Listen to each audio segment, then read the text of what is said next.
Você não vai acreditar nisso. Após a Magnitsky cair, agora o STF quer derrubar a dosimetria. É escandaloso. Enquanto tem gente que trabalha para a dosimetria virar uma anistia no Senado, ou seja, para a situação melhorar lá no Senado, com perdão total da pena pro Bolsonaro, pra trama golpista, pro 8 de janeiro, uma bomba veio do STF que sinaliza agora que vai trair o acordão e que não vai aceitar nem a redução da pena da dosimetria. É inacreditável. Houve uma negociação e essa negociação cobraria que ele recuasse em relação à censura. É claro que a gente tem dificuldade de unir numa frase Moraes e recuar, mas a gente ainda começa a pensar se o negócio não vai pesar agora que ele já esteve na lista, conseguiu sair, se vai ter um receio, pelo menos, de voltar a ser considerado um violador de direitos humanos, até porque não existe ex-violador. Olá pessoal, sejam bem-vindos. O meu nome é Bruno. Se você gosta e apoia o nosso conteúdo, então deixa o seu like e inscreva-se no canal.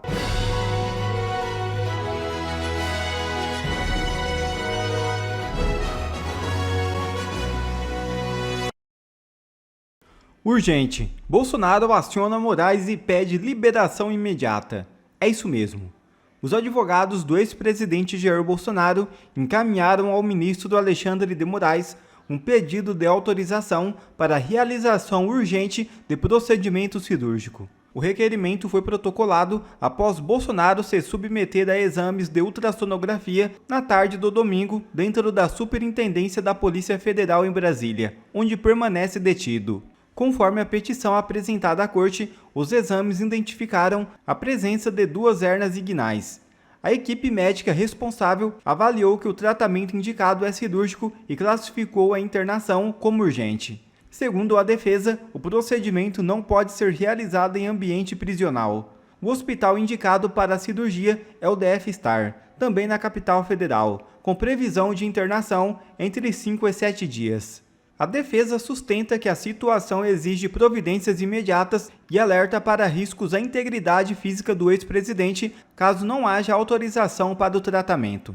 Além da autorização para a cirurgia, a defesa voltou a solicitar a concessão de prisão domiciliar humanitária. No pedido, os advogados argumentaram que não se trata de uma medida preventiva abstrata, mas de uma necessidade clínica comprovada.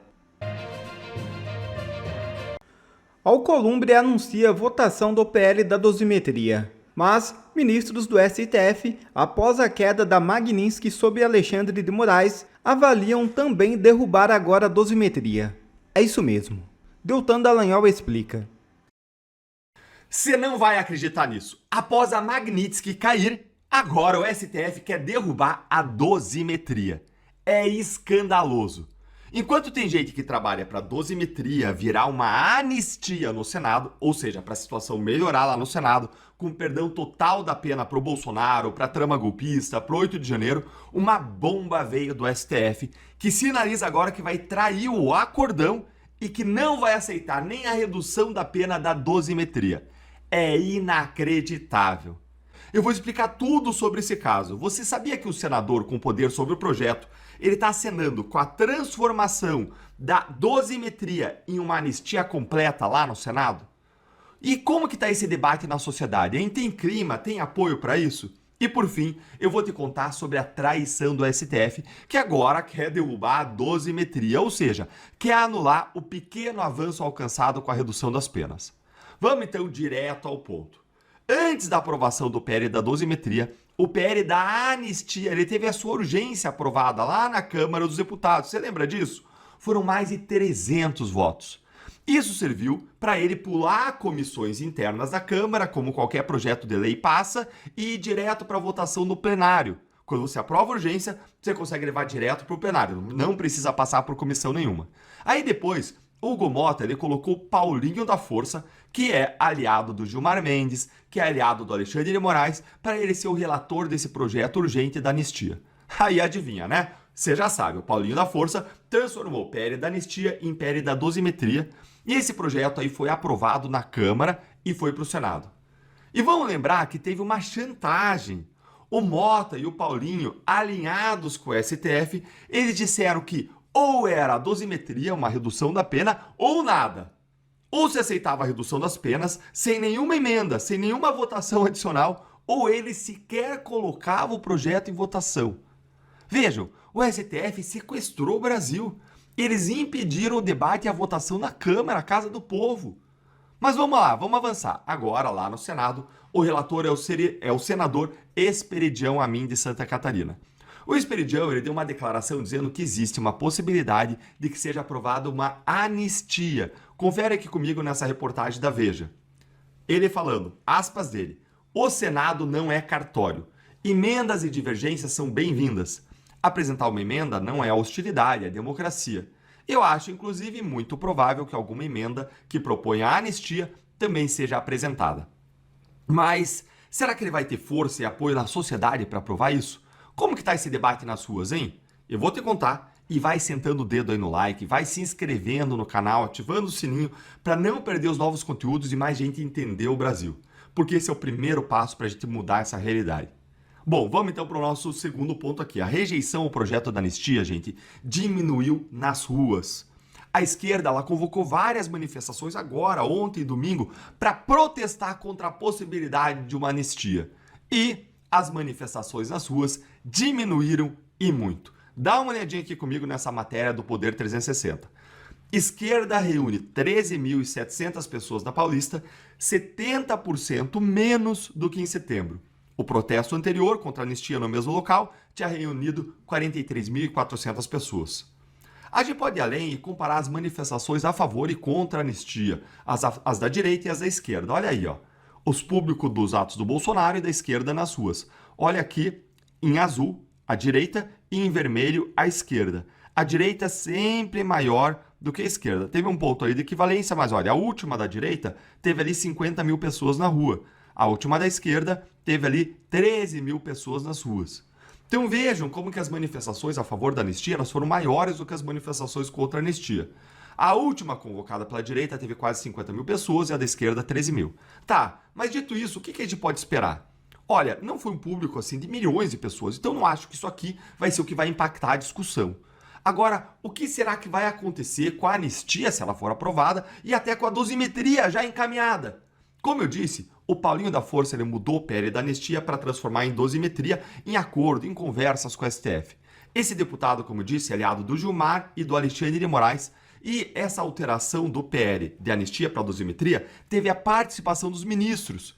Olha aí, ó, olha essas reuniões. Teve uma série de reuniões aí, conversas, mas os ministros Gilmar Mendes e Alexandre de Moraes, eles participaram de reuniões, conversas com o Paulinho da Força, encaminhando tudo para uma dosimetria, para uma redução das penas, porque eles jamais aceitariam uma anistia. Só que agora, depois desse grande acordão pela dosimetria, você não vai acreditar no que aconteceu. Ministros do STF traíram esse grande acordo que tinha sido feito para aprovar o PL da dosimetria, mudaram de postura e agora estão colocando bode na sala e dizendo que eles podem ignorar até a diminuição da pena que o projeto de lei estabeleceu. Eles podem anular até a dosimetria. Vamos ver essa reportagem da Veja aqui que traz esse bastidor. Mesmo diante da pressão política, ministros consideram que alterar retroativamente a dosimetria das penas viola a autonomia do judiciário. Olha aí, os magistrados entendem que alterar retroativamente o modo de cálculo com o objetivo imediato de beneficiar criminosos específicos representa um atentado à independência do judiciário. Não, errado, não tem nada disso aí. O que importa é que a lei seja geral e abstrata. E a mudança da lei foi geral e abstrata, não tem nome de réu lá.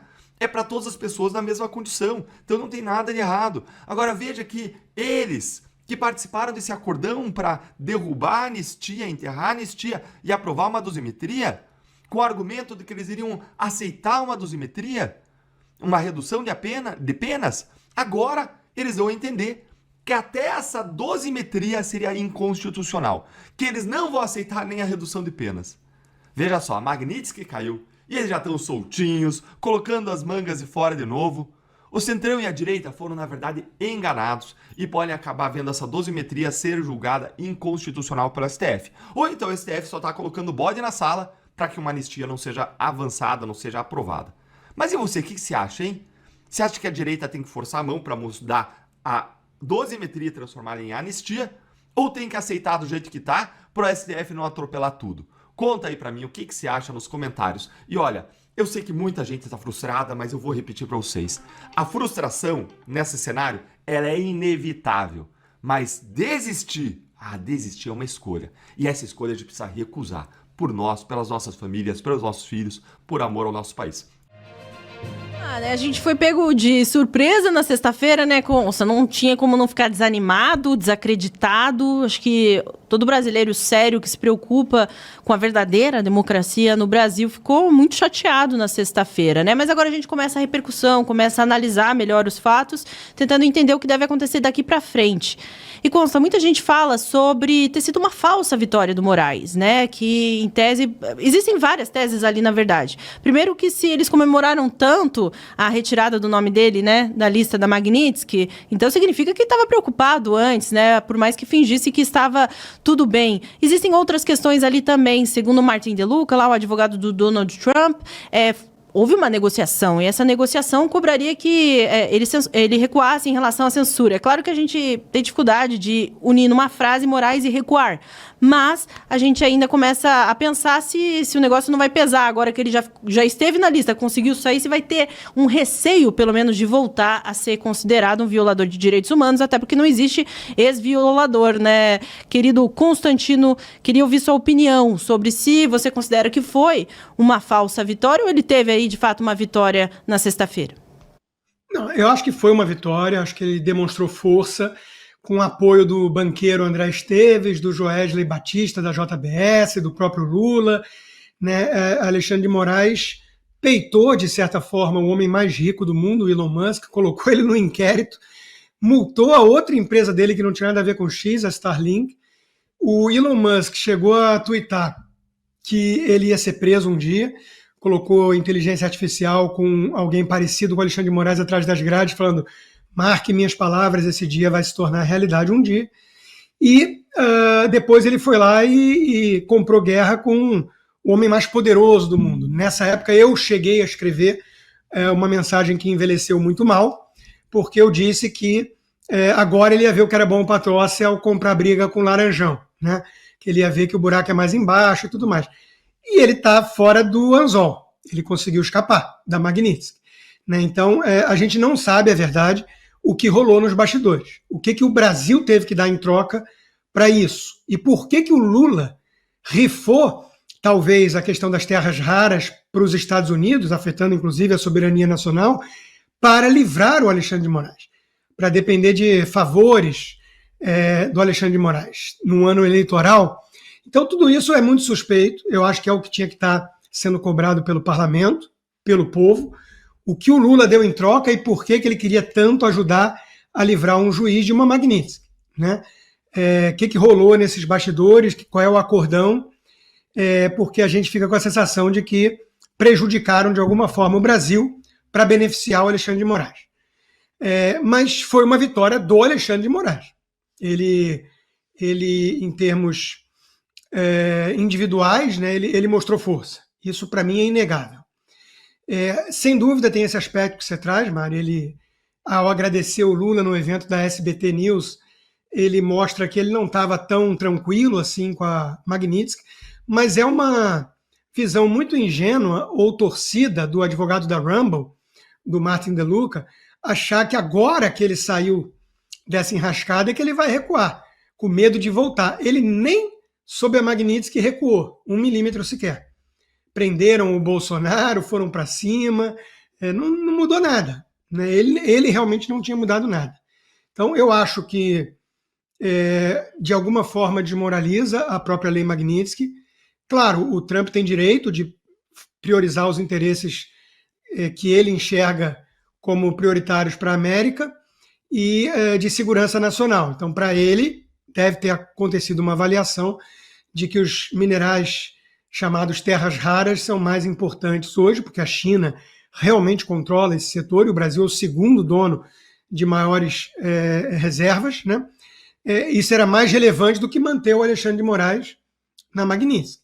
Até porque, vamos combinar, Mari, que ele meteu a Magnitsky, escutou o Eduardo Bolsonaro e observou durante 5 meses a reação do país. E ele tem todo o direito de ter concluído, eu falo isso em defesa de alguém que merece críticas, porque eu acho que o Ronald Reagan não agiria assim, agiria com mais princípios na cabeça, enfim. Foi um pragmatismo excessivo, talvez, do Trump, mas justiça seja feita, ele não é presidente do Brasil, ele não tem que salvar o Brasil. O slogan dele é Make America Great Again, não Make Brazil Free or Democratic Again. Ele observou por 5 meses e o que ele viu? O que ele viu? Isso é importante na análise. Ele viu a elite brasileira não comprar a mesma briga e não ir para cima do Senado, do Congresso, para derrubar o Alexandre, nem com uma Magnitsky na cabeça. Ele viu gente da direita ir para cima do Eduardo Bolsonaro. Ele viu numa manifestação uma bandeira americana estendida e um dos grandes líderes evangélicos do Brasil e da direita bolsonarista, entre aspas, né, o Silas Malafaia, criticar a presença da bandeira americana. Enquanto que talvez à época os brasileiros podiam ter erguido uma estátua para o Trump, para agradecer o esforço e falar, agora é com a gente, daqui para frente deixa com a gente. Vamos tirar esse cara que está com a Magnitsky. Não dá para continuar, isso não é sério. Mas não aconteceu nada disso. Então o Trump deve ter olhado também e falado assim, eu lavo minhas mãos, né? Eu fiz minha parte. Esse país não quer tirar o Alexandre tanto assim. Então por que eu vou ficar tendo um custo com isso sem nenhum benefício? Né? Então, me parece que também foi por aí uma certa análise pragmática do Trump. Então, enfim, tudo isso precisa ser analisado com calma, a gente precisa ver o desenrolar. Está tudo sob sigilo, a gente não vai saber exatamente os detalhes do bastidor, mas não resta a menor dúvida de que o Alexandre de Moraes demonstrou força, ele tem apoio de muita gente aí no país poderosa, com grana, muito bilionário, né? E eu não sei o que ele vai dar em troca para o próprio Lula, mas a gente imagina, até porque estamos virando aí um ano eleitoral agora.